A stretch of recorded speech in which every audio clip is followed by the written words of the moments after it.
Parker. Let's have a serious chat here about this whole better safe than sorry garbage that I think we've taken this too far. And this shows up all over our society in 2025 here. And I'm going to focus on this tsunami thing, but this sort of mindset counts for helicopter parenting and scaring the crap out of kids about, leaving the front yard because it's just so full of predators or whatnot. This same mindset could be applied to the gun control argument. It saves one life. We gotta have a right to shut up. This better safe than sorry is not good. And in some ways, it could be worse than just being reckless. Better safe than sorry. The tsunami warnings that were on my phone last night, and now I have the alerts turned off.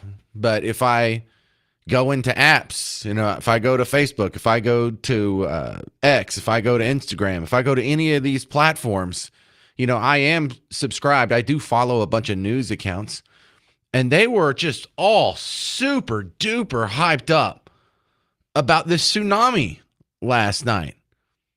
And you were being told, if you were paying attention to your phone, that there's been tsunami warnings issued all up and down the West Coast, y'all. There's big tsunami warning in Hawaii. Look at the traffic. They're all trying to get to higher ground. Now, not all tsunami warnings are wrong. I remember there's a big bad tsunami in Indonesia in like 2007 or something, like 2004. Is that when that was? That makes sense. There was the Fukushima. There was a tsunami that happened in Japan that knocked out that nuclear facility. So there is such thing as a legit tsunami warning. But I got to tell you, last night seemed to be overhyped. Before I play you some of the audio here that just came down, and I'm not blaming WFAA. I'm not blaming any local news outlet. They are only passing along the hyperbole and the sensational reporting that they're getting. I do not blame them one bit. But when I tell you what the result of the tsunami was just a few hours after this audio I'm about to play for you, you're going to have a hard time not crashing your car into the nearest barrier. Because, look, to be fair, it was one of the world's strongest earthquakes. There's only a few earthquakes ever measured that are stronger. 8.8 magnitude. Okay. That sounds like there could be big tsunami waves. You can't blame them for getting a little worked up here. But what did it result in? After all these cars jammed the highways in Russia, in Japan, in Hawaii, what happened? Well, the Oregon Department of Emergency Management said on Facebook that small tsunami waves were expected along the coast starting around 11:40 p.m. local time. That was last night. And the heights between 1 to 2 feet. 1 to 2 feet. Oh my God. We're all going to die. Stop it. Stop it. When you look at the results of these tsunamis and what happened when they hit land, they're saying just ridiculous things. They were calling that a tsunami wave. It's a small tsunami wave. No, 1 to 2 feet. You can't call it a tsunami wave anymore. I make a bigger wave when I do a cannonball in the deep end of my sister's pool. Tsunami wave. Stop it. You're embarrassing.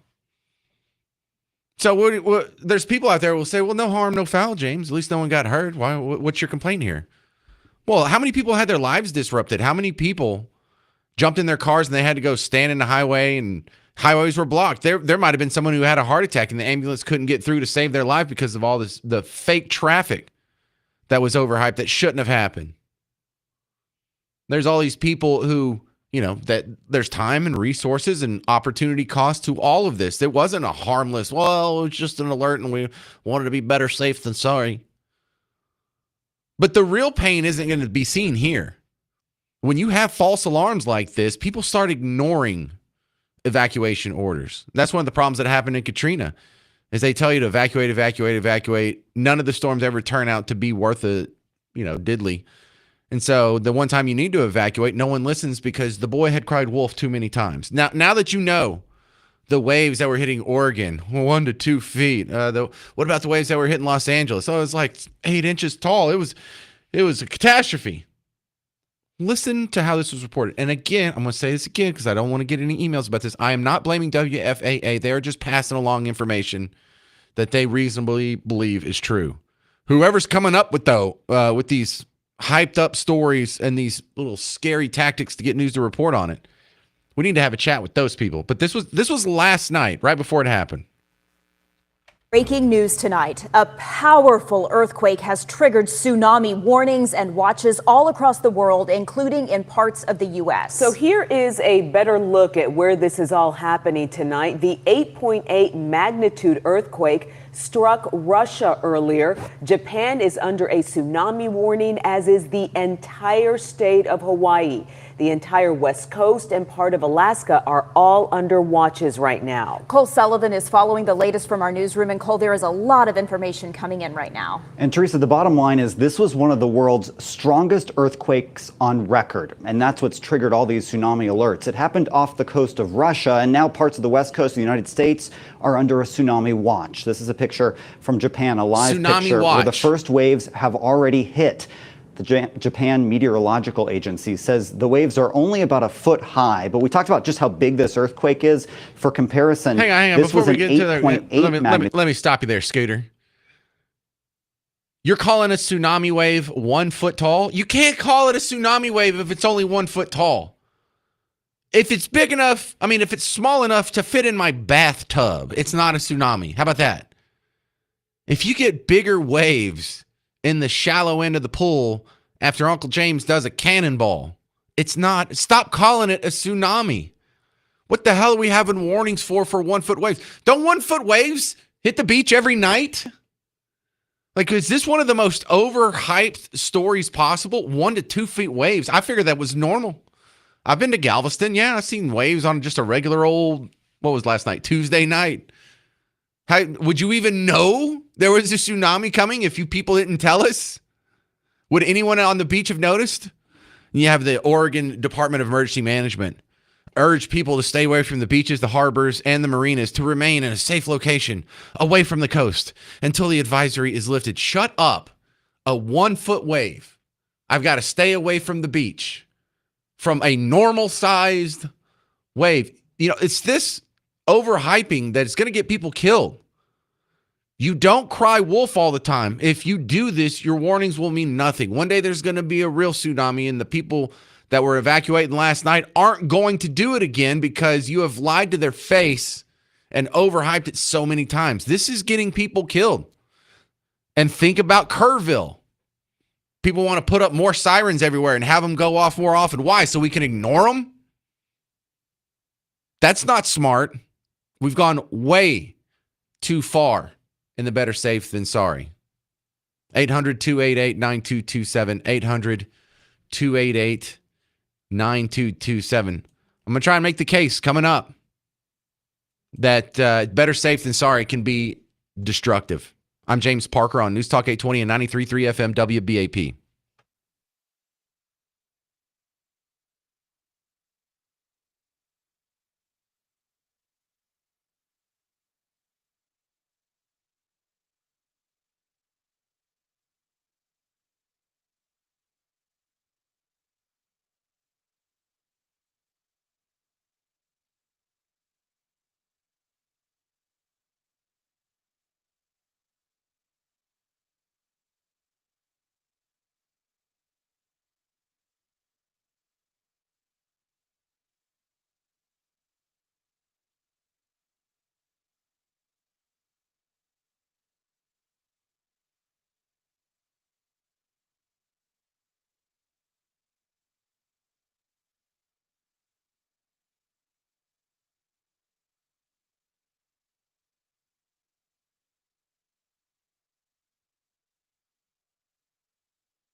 Hey there, welcome to the James Show, News Talk 820, 93.3 FM, WBAP. I am your host, James Parker.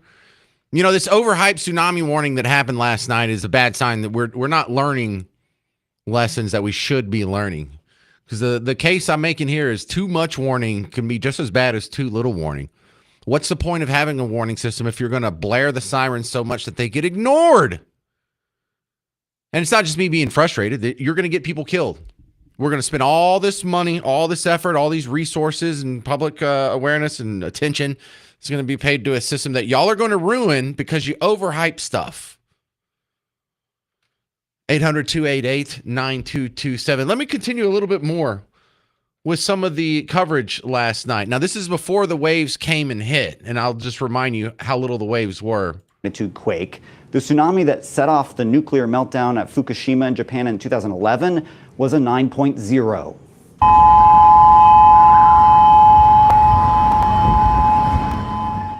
And that's the sound of the emergency sirens in Honolulu going off at this hour. The entire state of Hawaii is under a tsunami warning and could face damage, the National Weather Service says. We've heard from people stuck in gridlock traffic. Let's talk what you hear the sirens, you hear the dire warnings. Sounds like the apocalypse is on its way. And the Alaskan communities that were hit, because they were closer to the origin of the earthquake, the 8.8 on the scale earthquake that hit last night and started the air quote tsunami. They got less than a foot above regular tide levels in the Aleutian Islands of Alaska. Less than a foot. In Japan, the highest I saw reported, 2 feet. Around Tokyo Bay, 5 hours after the quake, they had a giant tsunami wave of 8 inches. Yes.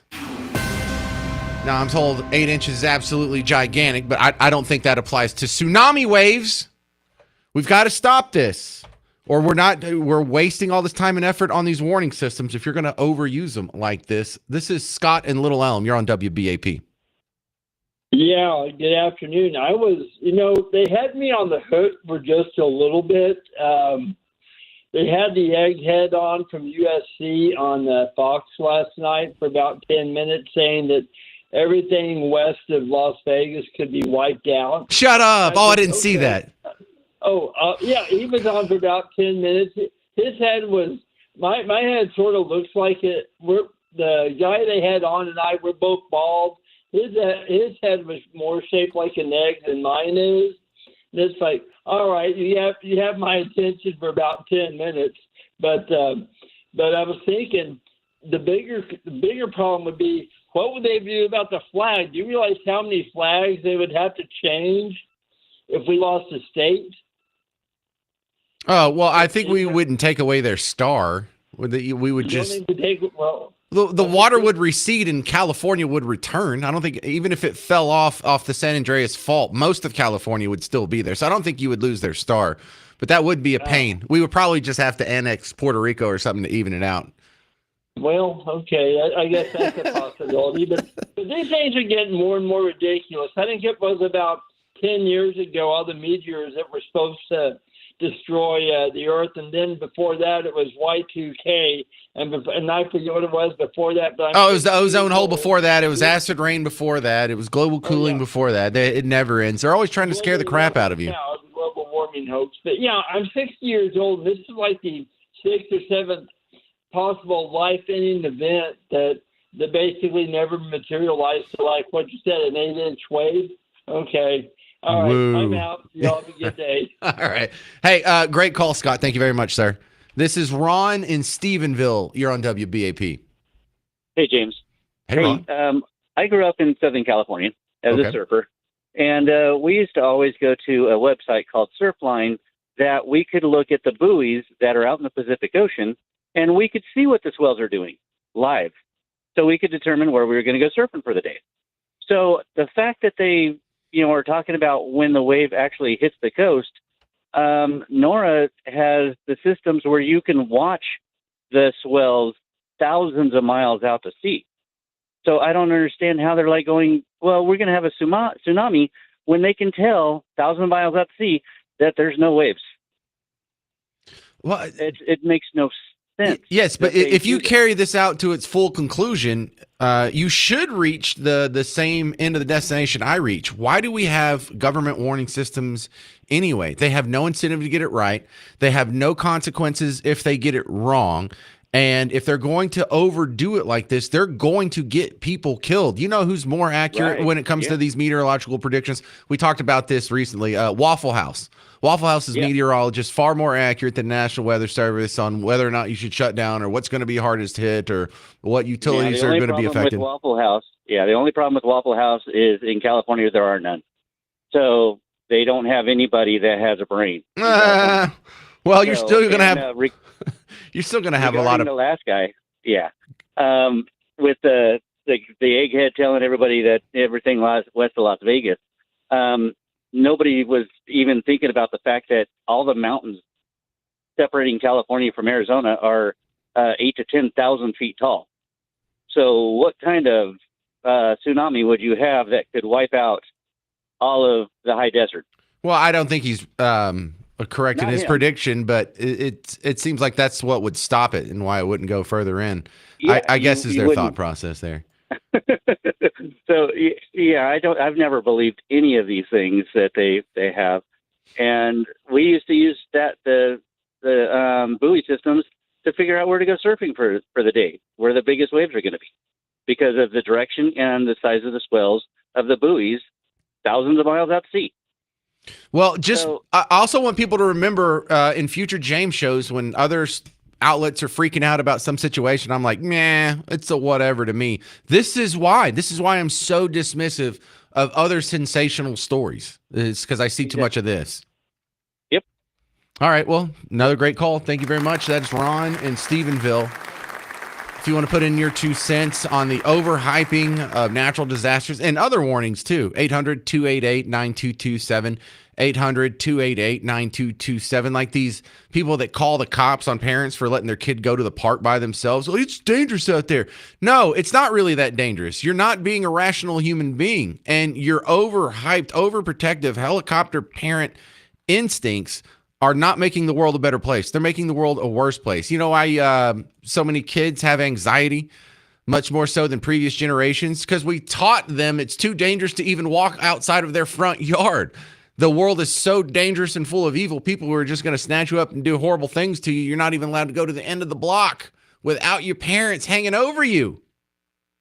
800-288-9227. If you feel like jumping in on that one. I don't know. The tsunami warnings just really rubbed me the wrong way last night. Coming up next on The James Show. Am I going to have to buy some American Eagle jeans? I think I am. I'm James Parker. It's News Talk 820 and 93.3 FM WBAP.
Well, hey there. Welcome to the James Show. News Talk 820, 93.3 FM, WBAP. I am your host, James Parker.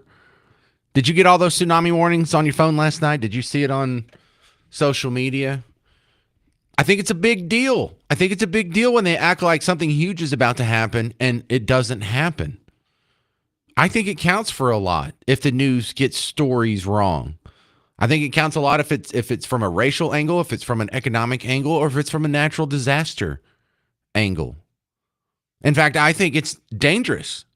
It's just as dangerous as not having any warning system at all, as having one that no one trusts, no one believes in. One that makes you evacuate for a 1 foot wave. Oh, I'm sorry. You can't go swimming in the ocean. The ocean is closed. Government says you can't, walk into the ocean? Why? There's going to be 1 foot waves. Shut up. That's ridiculous. You're going to get people killed because there's going to be a time when people really need to evacuate and they're not going to listen to you because you intentionally lied to them so many times in the past. This is Dana and Anna. You're on WBAP. Hey, James, my comment's more on general warning systems. Remember a few years ago when Hawaii had that nuclear warhead that was headed their way and everybody got a notification on their phone? They don't want to be in a false alarm. Yeah. Just total craziness. It's like a nanny society. We can't, there's too much going on to kind of keep us safe for what? Yeah, well, that one, it was a human error boo-boo. This one doesn't even count as that. This is some, I guess they're well-intended experts. I don't think they did this with malicious intent, but the incentive structure is for them to holler as loud and get as much attention as possible because there's no downside to them being wrong. And so I think, the lesson we learn here is don't be scared to take this out of the hands of government and put it back in the hands of the private sector. They will do a better job. They'll do it cheaper. They'll be a little more judicious. There will be negative consequences to them getting it wrong. And I think the government's just expressed in every industry that it's tried. It does a terrible, terrible job. And we've got to get them out of it. Agreed. Love the show, man. Well, thank you very much. Nice guy. All right, let's go to Paul and Hurst. You're next up on WBAP. Paul and Hurst, Hello. go. Yes. So what I know about tsunamis, and I guess I got it right, but the way I understood it was, as it's way out in the ocean, hundreds of thousands of miles, that wave is moving like 500 miles per hour. I mean, ships won't even know it, and it's not very tall. It's like what you're saying, a foot. And it goes so fast that ships won't even know it. But as it approaches land, then it slows down and it starts building a wall of water. But correct me if I misunderstood, but that's the way I interpreted it. Well, for the big tall ones that happen, they go really fast, and there's a weird sort of drawback of water that we've all seen before the big wave actually comes in. And I'm not saying you're wrong in the mechanics of what happened here. It's just that it was so small and the predictions were so far separated from what really happened when the wave got there, because the way they were making it sound like this is one of the strongest earthquakes ever measured. People are running to the high ground in Japan and Hawaii and Midway. It's scheduled to slam against the western coast of the United States about midnight. And they got 8 inches, bro. 8 inches. Yeah, I agree. All right. Well, they're going to get people killed. My call. Yeah. And hey, thanks for calling in. I appreciate it. I'm glad we're all being so mature about this because I don't know. Sometimes I do a topic like this and people call in. They're like, "You're crazy. We can't end the government warning systems." And I don't know. Just people don't even give it a thought. They just reflexively are contrarian. This is Justin and Melissa. You're on WBAP. Hey, I was going to tell you, with all the warnings and stuff in that tsunami, I got a buddy of mine trying to come back from Maui, and he said he was texting us last night and said that the airport shut down and they were forced to sleep in the terminal. And to make matters worse, whenever they woke up this morning, the only carrier, the name that's much like the country's name, was the only one that did not have people to do tickets for the flight, and they would not let them use their tickets from the previous day. So they had to start the process all over again, but they were waiting for people to show up to work for this one particular airline. Well, it destroys people's lives whenever you do these false alarms. You know, I got really incensed by it for the brief time I had to live in New Orleans because anytime there was any hurricane or tropical storm, we're going to evacuate the whole town and no one can stay behind. You're risking your life. No one's going to come for you. And nothing would happen. It would rain pretty hard. It would take a few hours for the water pumps to drain because New Orleans has to drain manually. And for the few times that I did evacuate, I was so mad. It is expensive just taking off and going to another town or because you miss work. Some people have to get a hotel. I usually stayed with family because I would just come back to Texas. And it got to where I ignored all of them. And so I actually waited out some hurricanes I shouldn't have waited out, just sitting around. Try going 6 days without electricity in the middle of August. See how that works out. But no, I hear you, man. I was down in Louisiana for that when it hit Houma a couple years back, and it was super creepy to show up out there help my niece, and nothing has power on. It's super dark at night. It's there's tough. no air conditioning. Yeah, but I know your story's true. I know your story's true because you pronounced Houma correctly. All right, if you got any comments on the overhyping of these natural disasters, but it's not just natural disasters. This is the same mindset of helicopter parents. This is the same mindset of, like, some guy fussed me because my girl was going around in a little child's toy scooter, like a little Power Wheel, but it was a scooter, and she wasn't wearing a helmet. He goes, "Oh, you sure that's safe?" I was like, "Dude," I just duded him, and he's a grown man. He's probably a little bit older than I am. "Oh, you think that's safe?" I'll tell you what's safe. Shut up. That's what's safe. That can't be the answer, though. Does this upset you as much as it upsets me, or are you just laughing at me right now? 800-288-9227. That, and I think I'm going to have to go to American Eagle this evening and get myself some new blue jeans. This is The James Show, News Talk 820 and 93.3 FM WBAP.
Hey there, welcome to the James Show, News Talk 820, 93.3 FM, WBAP. Here in the WBAP studios, we are in downtown Dallas at the American Airlines Center. And if I do a quick search for American Eagle stores or American Eagle jeans near me, I have quite a few options here. So I think I'm to the point of not only am I getting some American Eagle jeans, it's just a question of where. But before we get into that, let's take one more call on the tsunami warning. If you're just joining us, there was a big tsunami warning last night.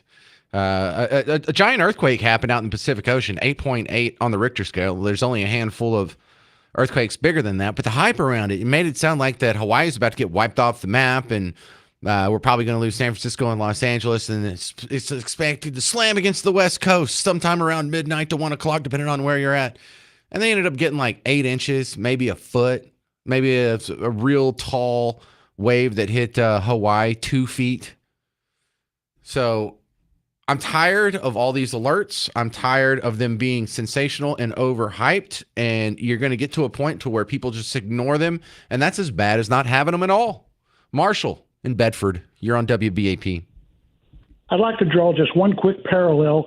Same thing was with car alarms when they first came out. If you heard one going off, everybody was up in a stir. But now, if you hear one go off, everybody's just wishing they just shut the damn thing off. Man, you know what? 7 points. That's a perfect comparison. Yeah, a touchdown. That's a full touchdown, extra point and everything. That's the perfect comparison. Yeah, because now car alarms are just a pain in the butt. I don't even know if they thwart crime. Well, they don't. And when they go off, they'll keep going on forever because the person who owns that vehicle, they don't even shut it off. But the other thing I was going to say with the overreach is, like, say, a rainstorm. They'll break into the weather, and then they keep going over and over and over for, hours at a time. And you're talking about overreach, and that's the whole point. Oh, man, especially on TV when you're trying to watch your show. And so what the job of the weather people is to sell the weather. That's their job, is selling the weather. Man, look, it's even worse than you think from behind the curtain over here, Marshall. We get so many warnings that are supposed to be emergencies that someone will check in on, whether it's Brad Barton or someone else in the news, and we don't pass them along because they are so flimsy and flippant. We don't want to erode our credibility or ruining the listening experience. Thank you very much, Marshall. All right, let's get back to this Sydney Sweeney deal. I would like for this to go away, but it's not going away. Here's Good Morning America talking about it yesterday. Time to check the pulse. We begin with the backlash over a new ad campaign featuring actress Sydney Sweeney. Yeah, the ads are for American Eagle, and the tagline is, Sydney Sweeney has great genes. Now, in one ad, the blonde-haired, blue-eyed actress talks about genes as in DNA being passed down from her parents. The play on words is being compared to Nazi propaganda with racial undertones. The pun, good genes, activates troubling historical associations for this country. The American eugenics movement in its prime between like 1900 and 1940 weaponized the idea of good genes just to justify white supremacism. Despite that backlash, American Eagle stock has been soaring. See what he did there? The Eagle has been soaring in their stock. Well played, sir. You're going to get a laugh on top of that. I want to get some jeans now. You know why? Because all the backlash against it, that just makes me want to buy them more. If you're going to be this crazy over the top, if you're going to be this attuned to perceived, invented, imagined dog whistles, I want to see this company succeed just because it'll make these people even more mad. Check out this viral video. Don't forget. Oh, wait. This lady is standing in front. She's in a mall. She's in front of an American Eagle store. And there's a beautiful picture of Sydney Sweeney and some good-looking jeans behind her. Don't forget to boycott American Eagle. No. For their racist. They're racist online, talking about blue jeans and white people. Boycott American Eagle. Boycott the out of them. Boycott American Eagle. Do not buy them. And cancel this person. Miss Sweeney, cancel for her being racist, for doing Nazi propaganda. Cancel American Eagle. I have trouble with this because I want to find this woman and just get in front of her and with no audience around, nobody recording it. So, try and get an honest answer out of her and go, lady, do you really think Sydney Sweeney is a Nazi? Do you really think this young lady thought, hey, I'm going to get this American Eagle jeans and I'm going to slip some Nazi propaganda into it? Or do you think American Eagle said, we're going to do some Nazi propaganda and we'll just rope in Sydney Sweeney? Do you think she's a dupe? Do you really think there's Nazis out there? Where are these Nazis? Are they in the room with you right now? Do you know the name Doja Cat? She has a couple of big songs. If you don't know her, your kids probably do. I'm kind of a fan, but here she is affecting a Southern accent. Pretty good, too. Probably more of a Georgia Southern accent than a Texas Southern accent. You know, that foghorn leghorn versus Matthew McConaughey. Yeah, it's kind of like that. But this is Doja Cat. Just imagine if Sydney Sweeney did her best black voice and mocking Doja Cat. Just imagine. Genes are passed down from parents to offspring, often determining traits like hair color, personality, and even eye color. My genes are blue. Now, I'm not offended by that. That's pretty good Southern accent she's doing. I don't know where she's from or if she grew up around that, but I thought she nailed it. I thought obviously she's making a racially angled joke, but I don't think it was racist necessarily. I think she's making fun of us, though. I don't think it worked. I mean, like I said, I'm not offended. But just imagine if the roles were reversed. What a sweet little Sydney Sweeney with her evil blonde hair and her evil blue eyes and her evil pale skin. What if she affected a stereotypical black voice and made fun of a Doja Cat quote? You think that would fly? You think that would be called racist? Of course. I told you she was a Nazi. But it's hilarious. And their reaction to fake racism, they give a racist reaction. It's adorable. Like, hey, I sure do hate people who are racist as I make a racist TikTok. Interesting move there, guys. Now I'm definitely getting some American Eagle jeans. All right, coming up next on the James Show, someone threw an adult toy on the court at a WNBA game. You'll hear the fun audio next. It's News Talk 820 and 93.3 FM WBAP.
Well, hey there, fellow Texans. Welcome back to the James Show. It's News Talk 820 and 93.3 FM, WBAP. I am your host, James Parker. Why do people send me this stuff? You know, the WNBA shouldn't be making this much news. The WNBA is supposed to be something that's kind of in the background and not talked about for the third time in the last week on the James Show. Now, they had their All-Star game last week, and they came out and they were wearing "Pay Us What You Owe Us" shirts. So we kind of had to talk about that. That was a beautiful economics lesson, and we all got a good giggle out of it. Ha, ha, ha, ha. If anything, you should be cutting a check to the WNBA because y'all lose money. We all got it. We all knew the jokes that were coming. We enjoyed them anyway, tried to move on. And then people kept sending me the video of some girl getting her wig snatched during a game. Like, isn't that funny? No, that's not funny. You don't see wigs getting snatched before? So I don't know where you people look. I'm not a fan of the WNBA. I haven't watched one complete game. I probably never will. But I don't wish it to die. I don't wish it to be a failure. I mean, that'd be kind of nice if girls, if they cared enough about basketball to support a league, cool.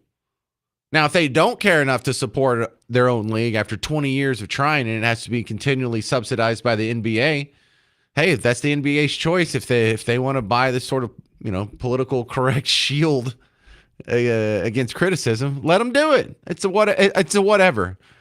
I'm indifferent to the WNBA. I have apathy, not antipathy. But I know people are going to start sending me this probably about right now, so I might as well get it out of the way. Someone threw an adult toy on the court during a game. Now, you're hearing the announcers talk about this, not knowing what it is. You can't see. It's not that big. So you see this green thing. It's like a neon green plastic thing that kind of bounces around. And yeah, it looks a little oblong, but you can't tell that it's a that. But listen to them when they find out. They're just so disgusted by the fact that it's an adult toy. Hayes gets blocked by Maya Caldwell. Something flies on the court, actually, from the crowd. The officials will say they will continue play as that goes off the fingertips of the Valkyries. And you can see the object, the block right there. And the object comes, that green thing bounces, and it goes to the sideline. We're not sure where it came from. No room for any of that type of activity. Yeah, and no one's picked the object up yet. You guys, oh my gosh, okay. Oh my goodness. Okay. Inappropriate. Oh, get him out of here, whoever it is. Get him out of here. Kick him out. That is so inappropriate. Do you people have no sense of humor? Because if that was me, or if that was any other guy, like one of the guys from the ticket or whatever, you'd have to stop us from giggling. We'd be over there laughing like little children. We would be like, oh, this is inappropriate. Get them out of here. Whoever did this, they need to leave immediately. Plus, you're not thinking like a good little capitalist pig. Your worldview has got you just digging around in your own belly button so hard that you're missing a huge marketing opportunity. So what you're seeing there is an adult toy that's meant to replace the organs of someone who's not allowed to play in the WNBA. See how gracefully I did that? But what constituency is better for the toy industry? Look, I know it's kind of stereotypical, but it's also just pragmatic and functional. What group needs those toys more than other groups? God, it's about as nice as I can say, but you know what I'm getting at, right? Oh, this is totally inappropriate. I don't know. I think of all the constituencies in America that could be divided up into various ways, that might be the most appropriate thing to be thrown on the court. What do you think, that they didn't know what that was at the WNBA? You don't think every single one of them had... Let's not get myself in trouble. But think about it like this. Remember just a couple weeks ago, or a couple days ago, Deion Sanders has the press conference, and he says, I now depend on Depends. And I bet you thought this. I thought this. Garrett even thought this, and he's slow. We're like, oh, wouldn't that be a great marketing opportunity for Depends? I bet you their sales are going to go up. They should bring Dion on as a spokesman, and guess what they've already done? Yeah, they brought Dion on as a spokesman. In fact, it's that obvious. I mean, who's the most high-profile guy battling urinary incontinence today? Well, it's definitely Deion Sanders. Who are the most famous adult toy enthusiasts in American society? This is so hard to do without getting in trouble. The WNBA! Exactly. There's a beautiful partnership that would happen if you people would just stop being so sensitive and you would drop your walls and just be vulnerable and enjoy life for 5 seconds. Number one, you'll be happier. I'm happy about this. You're all, oh, this is inappropriate. You need to get them out of here. I'm laughing. I'm enjoying life more than you are. Secondly, you're missing a beautiful opportunity here, an obvious opportunity here. This is like an elephant size. This is Hannibal coming over the Alps with 35 elephants or whatever it was. And I'm not making fun of the size of these women or whatever. They're fantastic athletes. But also the constituency that happens to be concentrated in people who are either in the WNBA or, love sports in general, and the people who need the services of similar toys, which they were saying it was big. I'm not compared to me, obviously. But calm down, have a sense of humor, and take advantage of the situation instead of being offended. And you'll enjoy your life a whole lot more, ladies. And not all ladies, just the ladies that were watching this game. Oh, I'm so offended. Stop it. All right, coming up next, the economy is rocking along. The Federal Reserve decided they're not going to cut rates today. I guess that means they think the economy doesn't need it. Another big number came out today. The GDP was positive, just like we were talking about yesterday. And so how does this affect your money? You'll hear from Wilson Beaver, Heritage Foundation, about economy and Russia and Ukraine and all kinds of actual important news besides what's getting thrown on the court at the WNBA. That's all coming up next on The James Show. News Talk 820 and 93.3 FM WBAP.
Well, hey there. Welcome to the James Show. News Talk 820, 93.3 FM, WBAP. I am your host, James Parker. Still a lot coming up on the show today. We got to talk about the economy next. We're going to hear from Mark Levin, who's going to be a guest on the James Show. So a lot of fun stuff. Stick around. But right now we're going to talk to, from the Heritage Foundation, it's Wilson Beaver, who's going to help us. He does a lot of defense budgeting, NATO policy at Heritage Foundation. And Trump and Putin don't seem to be getting along anymore. And now there's been a new peace deal deadline. Is this going to work? If so, how is this different than every other deadline that Putin's faced? Hey, Wilson.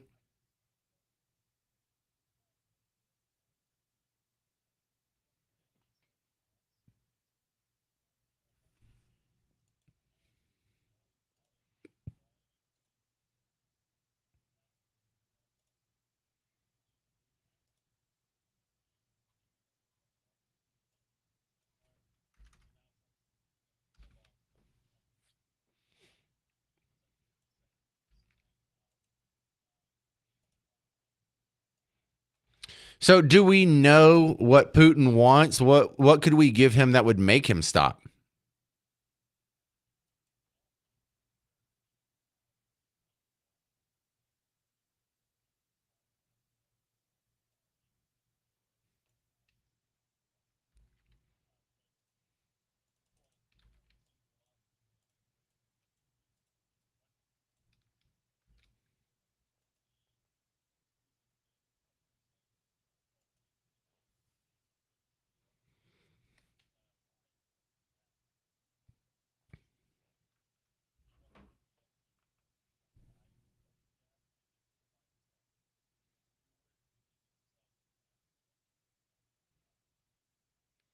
Now that's interesting. What else could could Trump do if Russia doesn't make a deal for a ceasefire within the next 10 days?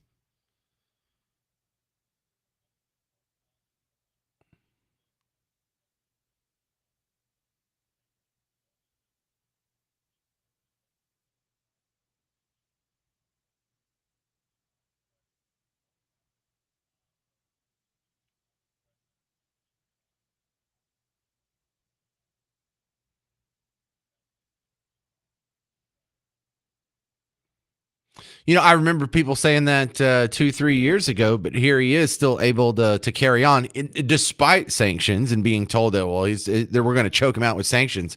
Would more sanctions actually choke him out, or can he just keep this going as long as he wants?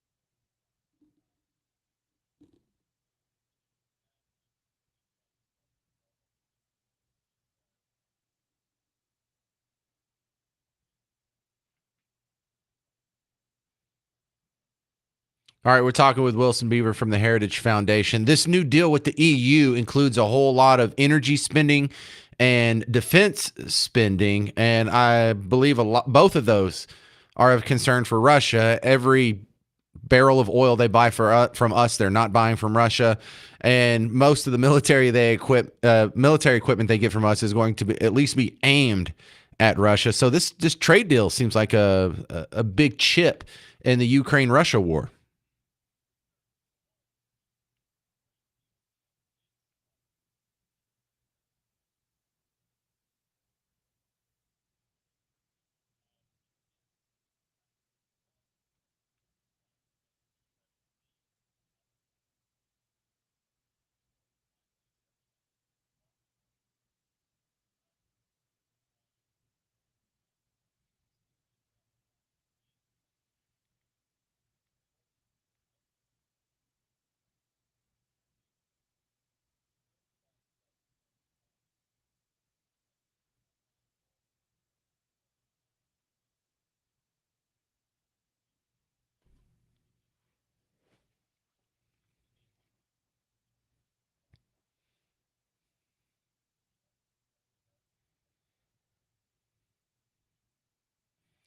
Well, if Russia believed that, wouldn't they come to the table immediately?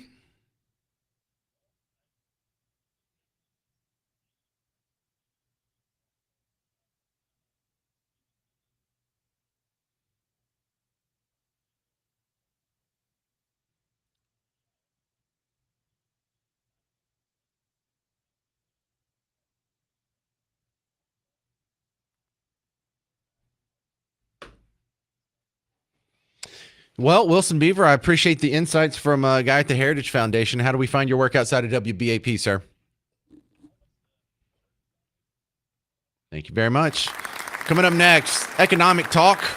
You know, if it was bad news, it would be in the headlines, but it's good news, so you got to hear it from me on The James Show. 800-288-9227, 800-288-9227. I'm James Parker. It's News Talk 820 and 93.3 FM, WBAP.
Well, hey there. Welcome back to the James Show. News Talk 820, 93.3 FM, WBAP. I am your host, James Parker.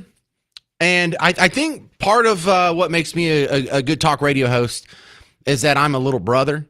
So I really enjoy pestering people who deserve it. I had a lot of practice on my poor older sister growing up, but it translates pretty well into being a talk radio host because I have a memory that's longer than a goldfish. And one thing that you and I both learned from Rush Limbaugh was the drive-by nature of the media to not tell the whole story. And one of the things that I always found so compelling about his show is he would circle back to stories that happened 6 months ago or 3 months ago or a year ago. And it's more important to review a story than to look forward and predict as part of your story. Do you see this every single year? Whoa, the National Weather Service says the number of hurricanes predicted for this year is going to be above normal. We're looking for an above average season. It's going to be pretty catastrophic. We're talking about billions of dollars of damage. No. What you should be doing is saying, hey, right now we are 2 months into the hurricane season. Is it more or less than the dire predictions that we saw 2 months ago? Oh, really? It's under that? No headline for that, though, even though it's a more accurate statement. Even though you were told there would be a whole lot of hurricanes over the next few months, now that the few months have passed and there haven't been as many storms as promised, they haven't been as catastrophic as promised. Which story's more accurate? Which story's better journalism? So I don't just do this to gloat either. I do this to prove a point. When we look at the economy rocking along, did you hear yesterday's show? Because yesterday's show was predicting half of what just what came out today. Because the big number that came out today was the gross domestic product number. The GDP number for the second quarter came out positive. So that means several things. If you're new to economics, this is how we measure if an economy is growing or shrinking. And if you have 2 quarters, that's a 3-month span. If you have 2 quarters in a row where the GDP is negative, you consider, well, that's a shrinking economy. It's therefore triggers the layman definition of a recession. And I remember what was predicted earlier this year. Let's go back in time. Let's go way back in time. Let's go all the way back to January. And the great Jasmine Crockett was predicting a recession. Oh, I'm sorry. This is February 19th. Of this year. She saw what was going on in the economy. She saw what was coming up with the tariff battles. That was already starting. All that talk was already starting. We're already starting with the Doge cuts. People were getting laid off left and right. And Jasmine Crockett looked at the lay of the land and predicted that there would be a recession, that 6 months later, we'd have 2 quarters of negative GDP growth. That got disproven with the number today. We are not in the business of giving out money. And honestly, I don't know what $5,000 will do for you if you are unable to find a job, because I am telling people we are headed towards a recession because the United States government is the 15th largest employer in the world. And so firing those that work for the federal government isn't going to necessarily create new jobs in private industry. In fact, Southwest Airlines, based in my district, just announced for the very first time in its entire existence that they are doing a layoff of approximately 15% of their workforce. If you pay attention, the signs are there. And I'm not telling you to be an alarmist. I'm telling you because I want to be honest with the American people. And my background, believe it or not, I was a business major, and none of this looks good for us right now. Now, I don't want to just gloat and say, ha, I was right, you were wrong. Ha, Scott Bessent was right, or Kevin Hassett was right, you were wrong. I also want to point out, I'm glad that she was specific, because she was saying you can't just lay off hundreds of thousands of people from government and have them expect to find new jobs immediately. Well, hang on a second. Now, we've just proven that that can happen. You can lay off hundreds of thousands of people from the federal government, and GDP won't be negatively affected. Now, why is that? Now, you were already wrong in your prediction of a recession, so maybe you should listen to the other side that got the prediction right and learn this lesson. Government workers do not add to the GDP. Government workers do not create wealth. For every government worker that's getting paid, resources have to be confiscated from the actual productive people in society and used on this government worker. Now, if that government worker goes away and these other people are allowed to control the resources that otherwise went to the government worker, it was spent in a more productive, judicious, with a higher return on investment path, then yeah, the economy benefits. In fact, if you want the economy to grow even more, maybe we should fire even more government workers. I don't just want to prove her wrong. I want other people to see this and realize, oh, well, if that's wrong, then I need to change my worldview in this specific line of thinking. Because a lot of people can understand the metaphor of the economy like pulling on a wagon. Just imagine there's like a big chuck wagon, like in 1883. And me and you and Garrett and a few Bruce, we have ropes and we're out front and we're pulling on the wagon. For every government worker, you're taking someone off the ropes that's pulling and you're putting them in the wagon. Now that's just more of a burden I have to pull because now this guy isn't doing anything productive. Now he's not pulling the wagon. He's one of the people being pulled by the wagon pullers. And so when you take people out of the wagon, whether they start pulling or not, things get easier. What would be more ideal is if they got out of the wagon and started pulling, which a bunch of them have already done, because you're not just going to sit around for 6 months being unemployed. If you can find a decent job, that's probably better for your prospects. So let's learn the lesson here for the people who predicted recession. What did you get wrong? She specifically said you can't fire all these people out of government and expect the economy to grow. We just proved that wrong. Now, can you adjust your economics accordingly? That would be fantastic to actually not just have to have this goofy little big brother or big sister, little brother fight. How about you adjust your economic worldview a little bit so you don't get it wrong next time? Coming up next on The James Show, Mesquite has had 2 fatal shootings involving 15-year-olds in the last week. You heard that correctly. 2 different shootings involving 15-year-olds and a 16-year-old. It's the weirdest coincidence, but my takeaway is we've got to start charging these parents with something. 800-288-9227. I'm James Parker on News Talk 820 and 93.3 FM WBAP.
Hey there, welcome to the James Show. No, this is not Icona Pop. This is the James Show. I'm James Parker, News Talk 820 and 93.3 FM WBAP. I find it so strange, even being in the media for this long, on what stories get attention that you have to hear about for years and years and years, and some stories seem equally tragic, but they get reported on once and, again, never revisited by the media, again, with the drive-by media scenario that we were all taught by Rush. But in this one caught my attention. The reason I'm bringing it to you is because it happened twice in the last week. And it happened in your backyard. It happened in Mesquite. Mesquite's not that big of a town. So for Mesquite, this one neighborhood, this one town, to have two shootings, fatal shootings involving a 15-year-old, where I believe the 15-year-old was pulling the trigger. Wasn't it in both of them? See, the details are real sketchy. We don't know a whole lot about it because they're juveniles. And so the newspaper, the TV stations, the police, they rightfully hold some of that info back. But it doesn't happen in certain neighborhoods, but it happens, I don't want to say frequently, more frequently than it should in other neighborhoods. Now, if you're concerned about the well-being of the communities where this is more prevalent, wouldn't this be a huge news story? Wouldn't this be worthy of blocking a highway? Wouldn't this be worthy of some sort of protest or making a foam core sign and y'all organizing on a Saturday or Sunday? Or we have 15-year-olds here. And one of the stories, a 15-year-old shot a 15 and a 16-year-old. And this is like overnight. This isn't at 3:30 in the afternoon.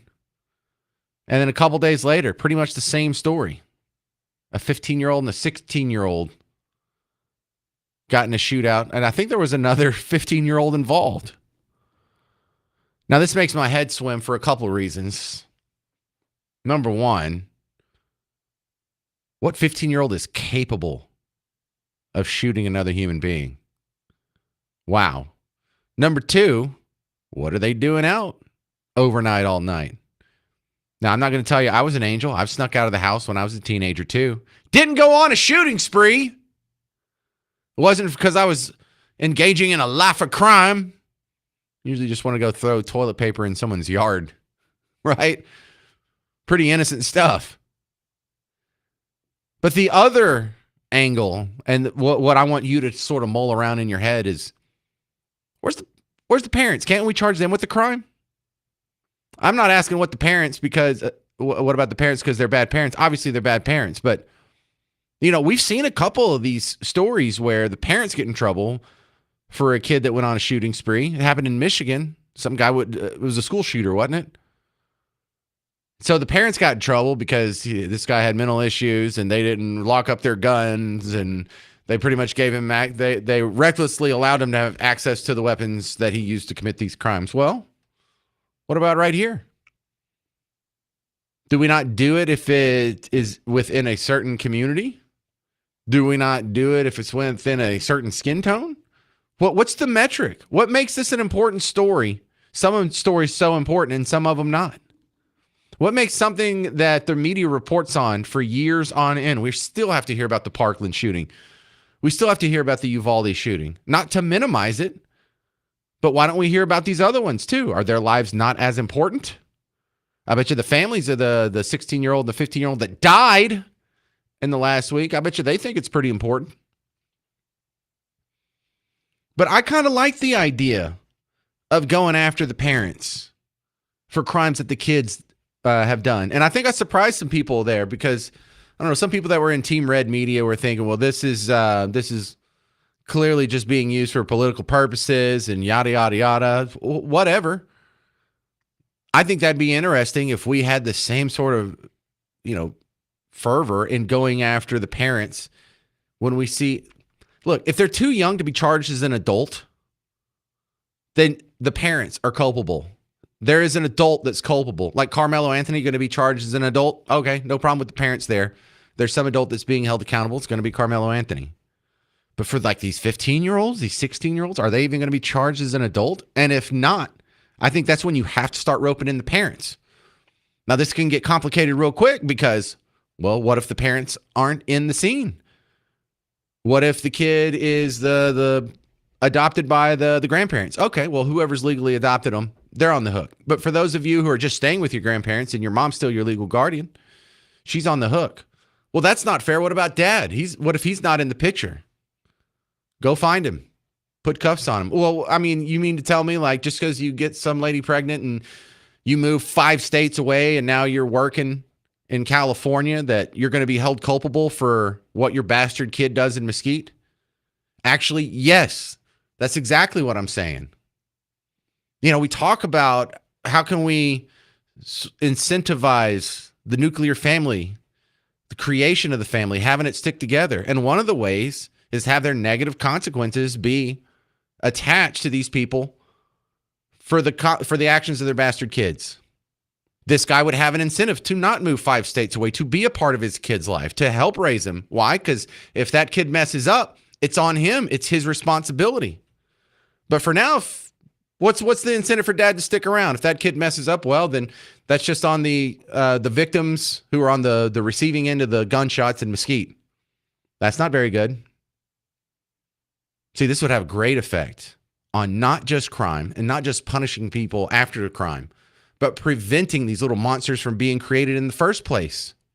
If mom could go to jail for things that her little thug kid did, and other women in the community saw that, well, maybe they'd be a little more judicious about reproduction. Maybe they'd be a little more choosy. Is this going to be a guy who sticks around? Is this going to be a guy who moves up to Minneapolis after he keeps getting arrested in Texas, like George Floyd? This isn't just about the punishment. This is about creating the societal incentives for better behavior that would reduce crime for everyone. The number one predictor on whether or not someone will grow up to be a criminal is whether or not they're born in wedlock and raised by their biological parents or not.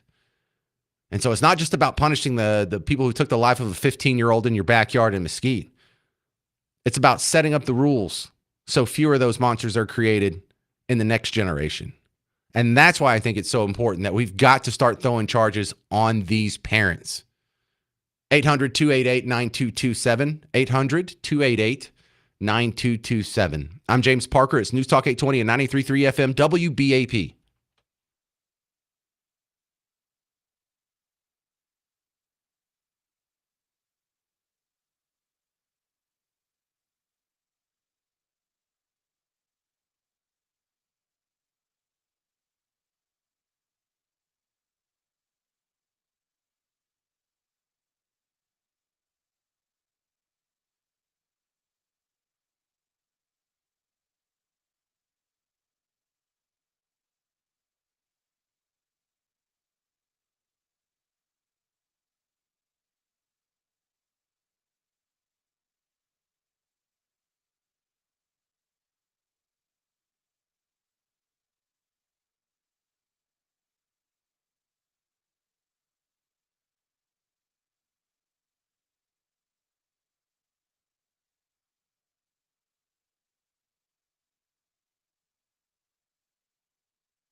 Well, hey there, fellow Texans. Welcome back to the James Show. It's News Talk 820 and 93.3 FM, WBAP. I am your host, James Parker.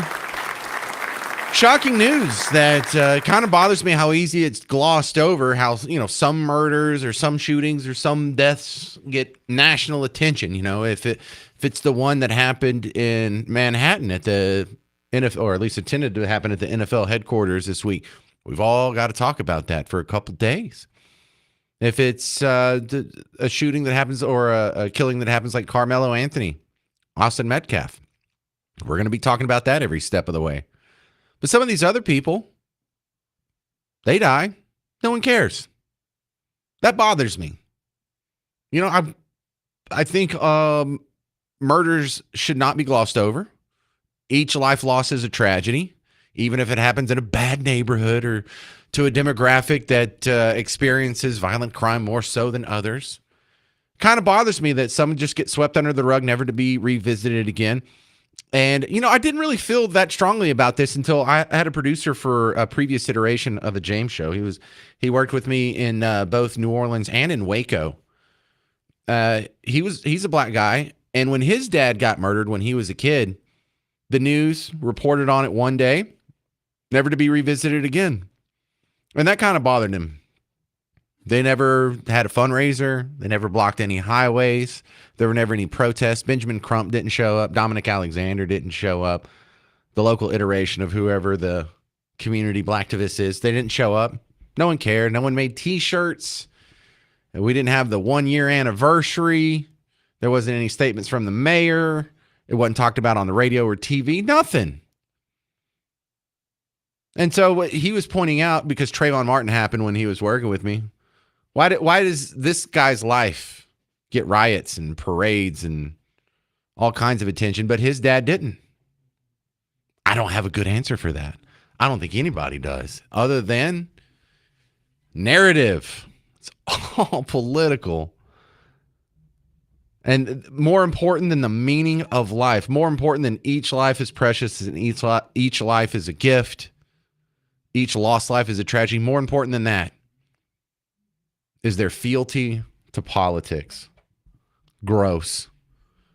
So my comeback on this is we'll make some people care. 15-year-olds in Mesquite, we're going to have 2 of them shooting up the place and killing people. We've got to start holding the parents accountable. I'm not just griping, I'm offering solutions. Parental accountability. Your thoughts. This is Tom in Plano. You're on WBAP. Bub, you're absolutely right, and I couldn't agree more. I mean, aren't you as a parent responsible for the well-being of your kids, the feeding, the housing, the clothing, or any crimes that they had? I mean, I was raised by a single mother, guns in the house. We were taught right from wrong, and there were consequences for our actions. And we were taught that if you do commit a crime, that I have to pay as your parent. I don't know if that was the law, but that's how we were raised.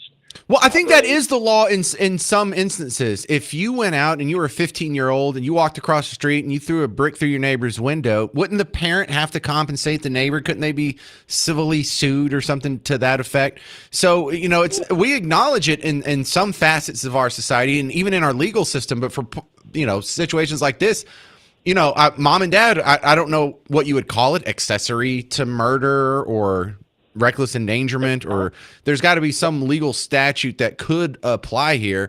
And I'm not even sure if we have to pass any new laws. We've already seen parents be held accountable in other situations. I just think we need to do that a little more broadly. And, enforce the laws. Yeah, enforce them. And of course, if parents were responsible for their children, they wouldn't be out at 2 or 3 o'clock in the morning at 15 years old. Well, it's not a black thing, a white thing. I mean, it's a human thing, and it's a human life that was lost, and we put no more value on it. It's just like everybody showed up for the guy in Frisco that murdered a kid, but the attempted murder out at Wilmer Hutchins, where's that at? Oh, he got a slap on the wrist. And a lot of these kids know, as a minor, what are you going to do? You're going to give me a slap on the wrist, and then when I turn 18, guess what? There's no record. Yeah, ollie oxen free. Yeah. Well, and then also, like, some of these aren't even murders. Like the illegal immigrant that ran over someone and killed him, or was it 2 people on the lake over here? Yeah, it was two people, wasn't it? Yeah, no one circles back to that. I mean, that's the loss of life. Are these lives not as important as a George Floyd? I mean, we burned down cities for 6 months over some fentanyl addicted loser, George Floyd. Yet a 15-year-old gets ignored. You're ignoring children getting shot in the street. It's pretty gross, media. Pretty gross double standard you have there. Do better. Chris in Mesquite. Oh, actually, someone from Mesquite. Your thoughts on WBAP? Well, you're on the right track with the narrative. I live in Mesquite and have for a long time. The area where the shooting happened, if you look at it, 15 years ago was a very upscale neighborhood in Mesquite. In 2008, when the housing crash happened, the city of Mesquite decided upon themselves to open up that neighborhood to all the free housings that were there and turned it into Section 8. So you have a neighborhood where if you buy a house, the house is worth $450,000, and 1 in 3 houses in your neighborhood is Section 8. The schools are run with it. The city is rampant with it. I have a daughter that teaches middle school 2 blocks from where the shooting happened. And she's not allowed to do anything to these kids. She sends them to the office when there's a problem, and they come back with a lollipop and a soft drink. So they know that nothing's going to happen. You can blame parents, you can blame everything, but really the problem and the reason you're not hearing about anything in the news is because how's the city of Mesquite going to defend that they took a neighborhood and turned it into the ghetto? Few people have destroyed the standard of living of the lowest in society as much as housing and urban development. Few people. Did you know that they've torn down more dwellings than they've built? The Department of Housing and Urban Development. I mean, it mimics what every giant department that's not in the Constitution ends up doing. The Department of Education takes affordable, high-scoring academic system, makes it almost impossible to afford. Student loan debts through the wazoo, and we're dumber than ever. Same thing happens. Housing and urban development. It was the worst thing. The neighborhoods that they control in every major American city is the worst neighborhood in every. It's the most dangerous. It's the most rapey, drug-riddled, violent crime, theft, car theft, auto theft, carjacking. It is the worst place. Stepping on needles, stepping over poop. Why is there any pushback when I say we need to just repeal all of this? We've just got to get rid of giant swaths of the government that have already screwed up our society. Let me go one step further and tell you how crazy it is in Mesquite right now. Tell me. A half a mile from this neighborhood, there is a brand new development called Solterra. The average median price in that home in that neighborhood is $500,000, and you are half a mile away from 1/3 of your neighbors being Section 8. Well, no one's going to buy that. They're buying them right and left because they're not broadcasting it. Mesquite does not broadcast that this is out there. You have to do your own due diligence to find out, but usually it's too late. Wow. All right. Well, thanks for chiming in from Mesquite and giving us a look on the ground. Appreciate it, sir. Good report from Chris in Mesquite. Hey, you like going to the movies? There's a lot of good ones out there right now. Jurassic World, Superman, F1, the movie. How about you go to Look Dine-In Cinemas? If you want to try and get some free tickets off of us, you can win a pair of tickets to go to Look Dine-In Cinemas in Bedford and Arlington. Text the word LOOK, like the name of the theater, LOOK, to 800-288-9227. You can get a chance to win a pair of tickets from us. So text the word LOOK to 800-288-9227.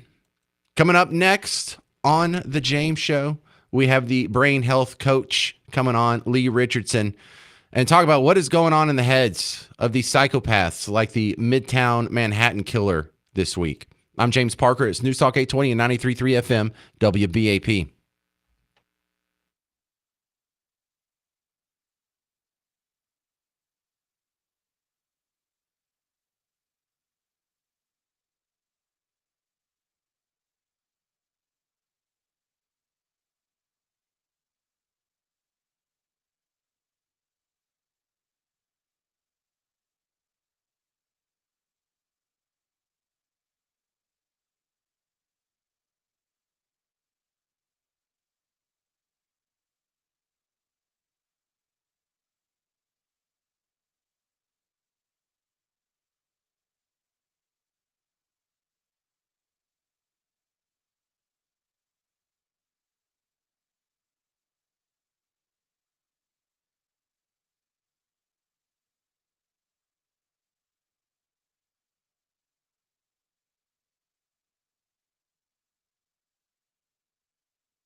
Well, hey there. Welcome to the James Show, News Talk 820 93.3 FM, WBAP. I'm your host, James Parker.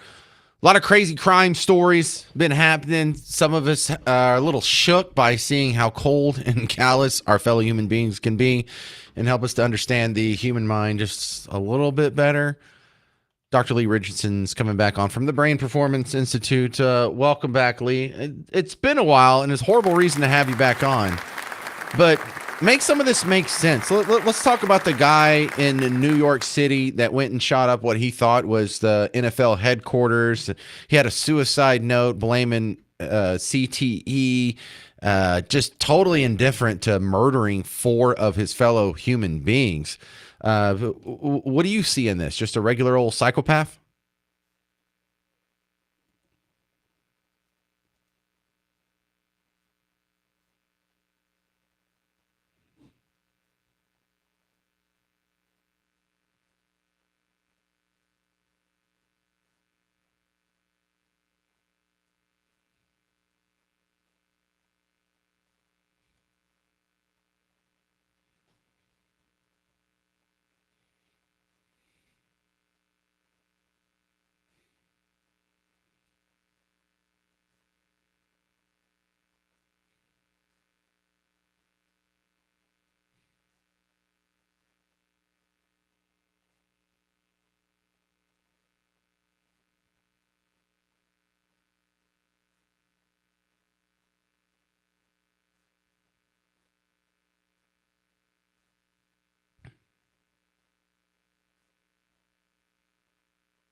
Yeah, I think a lot of that we can sort of see that happening in lesser instances and people who aren't necessarily crazy, but it's something I've observed with people having political arguments on the left and right. The more they're challenged, the more angry they get sometimes, and myself included. And I like the way you worded that. It gives them a sense of power the more angry they are.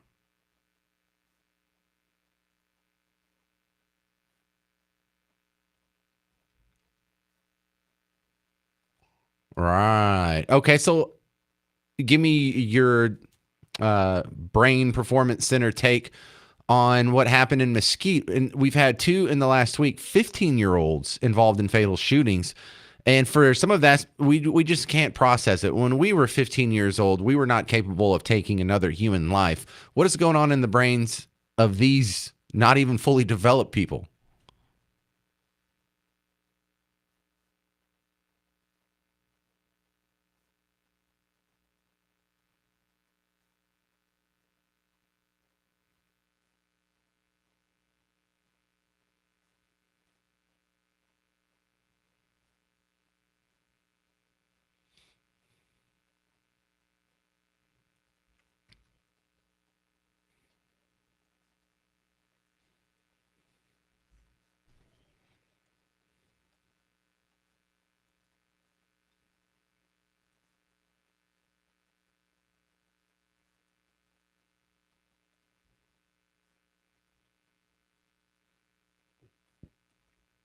Well, it seems to be a different mental issue than the guy in New York City who's, these kids don't sound like they're necessarily psychopaths as much as they were otherwise normal kids who were put in a pretty traumatic childhood.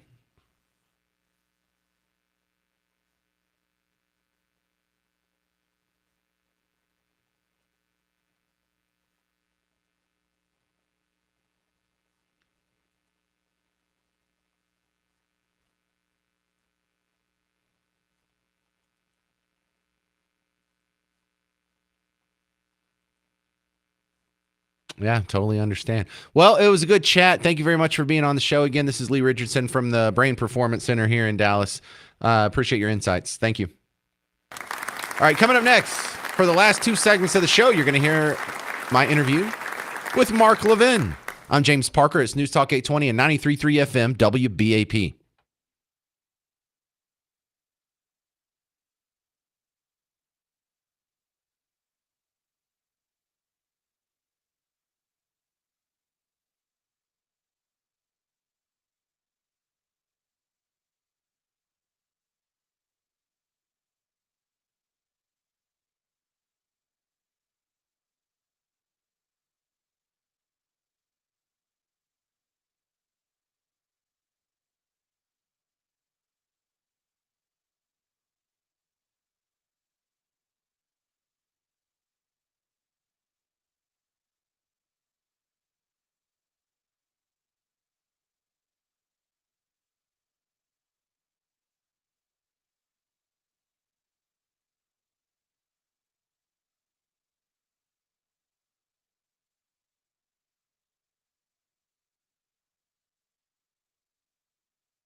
Hey there, welcome to the James Show on News Talk 820, 93.3 FM, WBAP. I am your host, James Parker. All right, joining me now, the great one, Mark Levin, and as a humble backbencher who's been in talk radio for a couple decades, is I got to tell you, you've earned the title because I've read some of your books. I'm not going to tell you I've read all of them. But I started with Liberty and Tyranny. I was working in satellite radio back in the day, and I got a free copy. I liked your show, and some of that language that you use has really stuck. I really have adopted your use of the term statist because I think that is a better descriptor of what we're dealing with here, and it doesn't come with the political stigma of calling someone a liberal or a progressive or a Democrat or a rhino, because statist applies to many people in the Republican Party too. And I've adopted that into my lexicon thanks to that book. Well, thank you. Really, you can thank Aristotle, because I was researching and I saw he used the word which had never been used again. I don't know why, but it kind of does explain in one word what these people are. They're about a big state. They're about state controlling the individual, and that's status. But I do think beyond that, there are other nomenclatures as well as you develop through this process, like Marxists are statists, fascists are statists, radical Islamists in their own way, they're statists too, and you and I and our audiences are not. And it's very, very important for people to understand beyond the superficial level why we're different. Because these battles that are going on, as I write in this new book on power, are battles over power. That's what they are. The Revolutionary War was a battle over power. Who gets to decide the fate of the individual and the civil society? The battle going on now with the Democrat Party. The Democrat Party is very much an alien organization in this country. It rejects the founding. It rejects the ideas of Montesquieu and Locke and the Entitlement and the Judeo-Christian belief system, which is laced throughout the Declaration and the debates at the Constitutional Convention. They reject all that. So I think it's important to explain that if you don't believe that the sovereign on earth here is the people, and if you don't believe in power checking power, these are the two fundamental differences between us and them, then you don't believe in America. It's that simple, because that is the basis of America. You don't have to be Jewish or Christian. You don't have to believe in God. But this is how the country was founded, and that's why there's tolerance and diversity, and that's why we believe in limited government, not overarching government. These are great beliefs. And we also embrace, as I said, the Enlightenment. That's why we believe in divided government and separation of powers, power checking power. The left does not. Von Mises said, you know who that is, the Austrian economist, great economist. He said, we all talk and think like Marxists now. We really do. Oh, agreed. Really do. Well, it's crazy. Well, it's even more interesting when you point out the fact that we're against statist and statism. They sound like they're against it too, because when they say, so-and-so's a threat to democracy or Trump's a threat to democracy, they're worried about some authoritarian regime taking over. And they say they reject fascism, but they want government to control everything down to paper straws. It's a very good point. I have a chapter in here called On Language.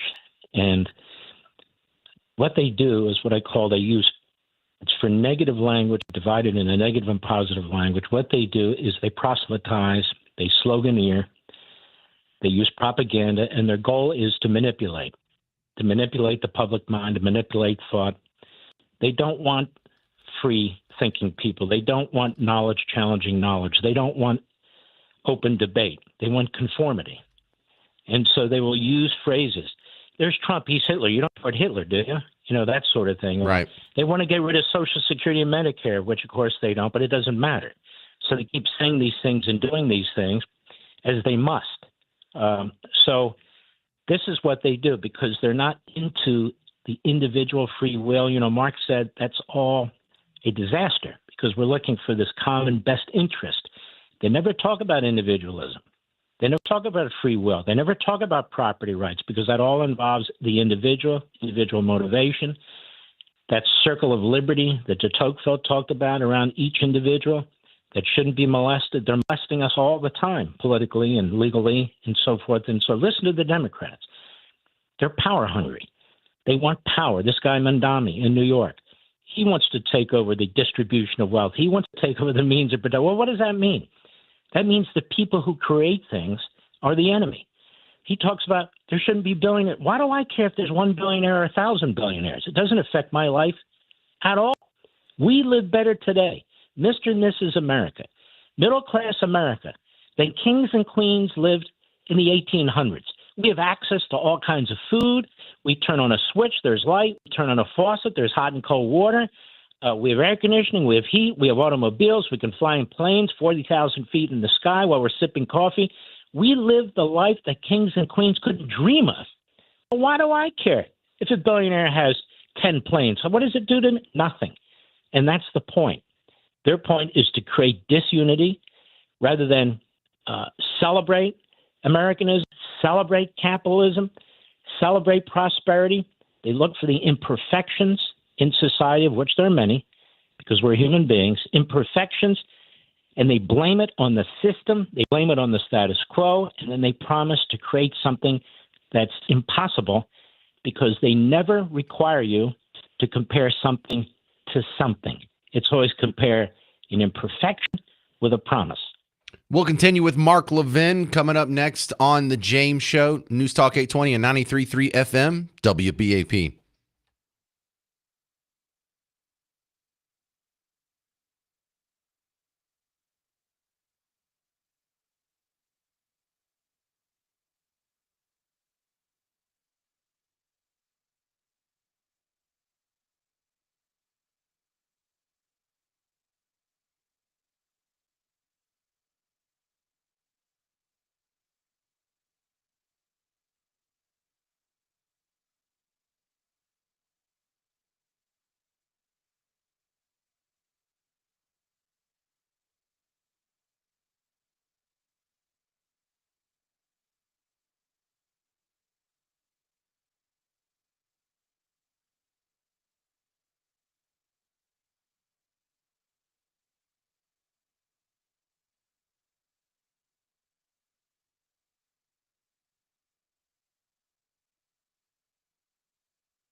Hey there, fellow Texans. Welcome back to the James Show on News Talk 820, 93.3 FM, WBAP. I am your host, James Parker.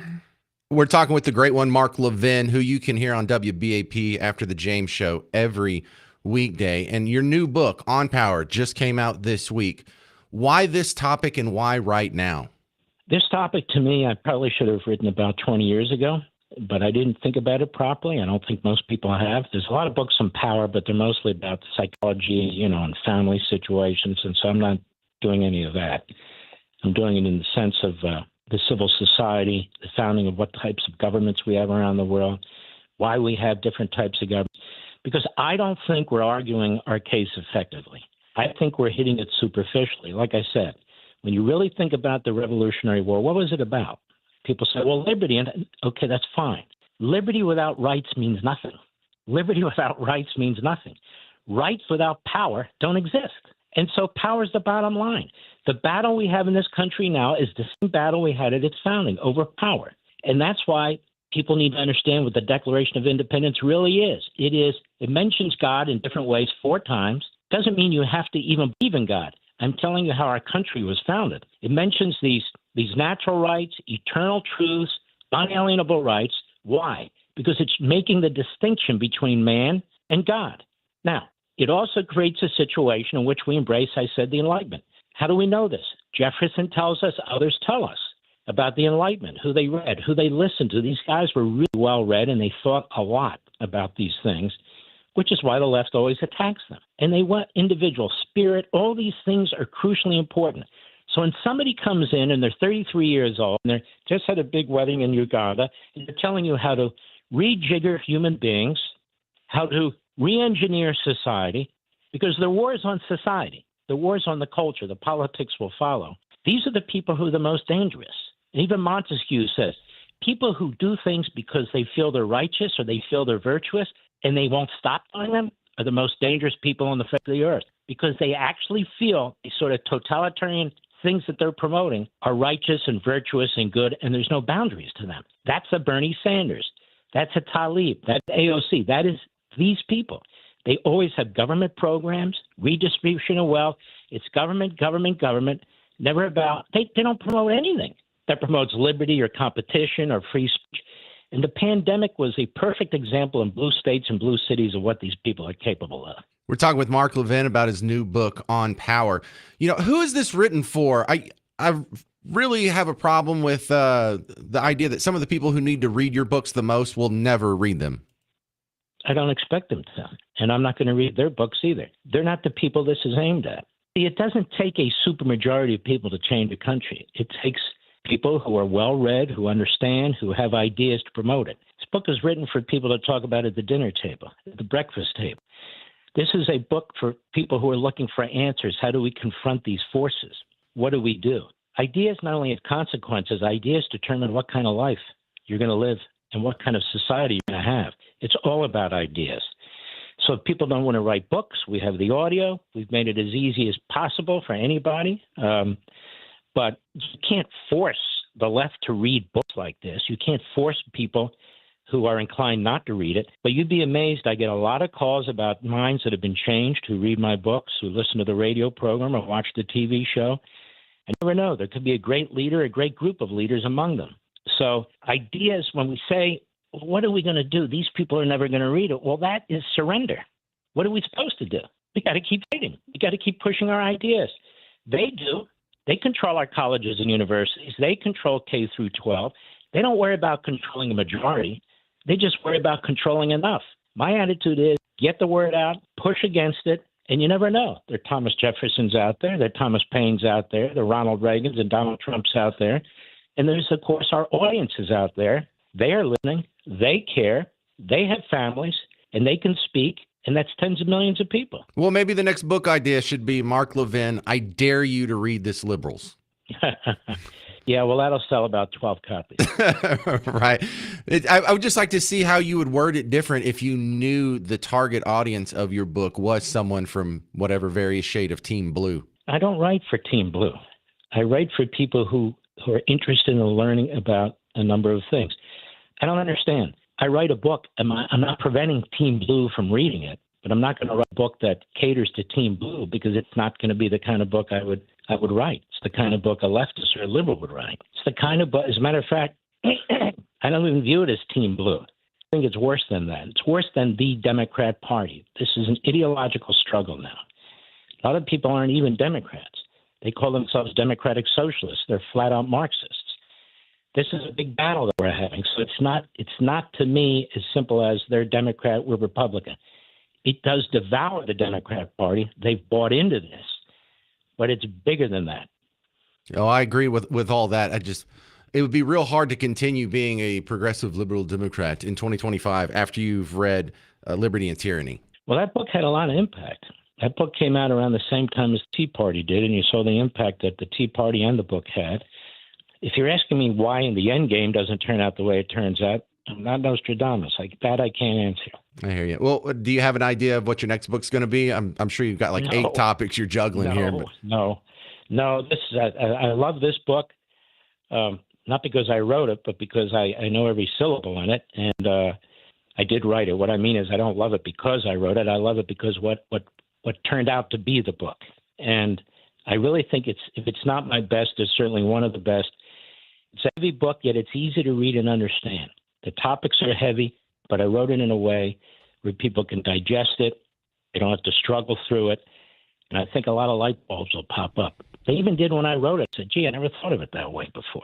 All right. Well, Mark Levin, I'm a huge fan. I thank you very much for your time coming on the James Show, and people be sure to catch him if you don't already. He comes on after the James Show every day here on WBAP, and be sure to check out his new book, Mark Levin on Power. Thank you so much. Great one. Brother, God bless you. It was either that or Mark Levin on drugs, and since I don't take drugs, I couldn't write that. Thank you, James. You're a good man, buddy. Thank you, Mark. All right. Now, if you want to hear more Mark Levin, just sit tight. His show's coming on in about 10 minutes. But listen, if you've never read one of Mark Levin's books, it's different than the show. It doesn't even, it sounds like the same guy, but he's not yelling at you in the book, and he can get really deep on these topics. And if you're going to start with any of them, look, he has the new book on power. Sure. If there's someone in your life that, has a birthday coming up and they're a Mark Levin fan, that would be great. If you're a Mark Levin fan, you would love it. But if you've never gone through his books before, I've only read 3 out of like the 9 he's written, but I would start with one called Liberty and Tyranny. It's a conservative manifesto, and it reads like a manifesto. This is what I believe. This is why I believe it. And this is how my worldview is exhibited through. And then he goes through some of the biggest issues of the day. The other one I really liked from him was the Liberty Amendments, because, Liberty and Tyranny kind of set the stage on his philosophical background, why he believes what he believes, through the Enlightenment and Adam Smith and all this other stuff. And then the Liberty Amendments applies that to modern society.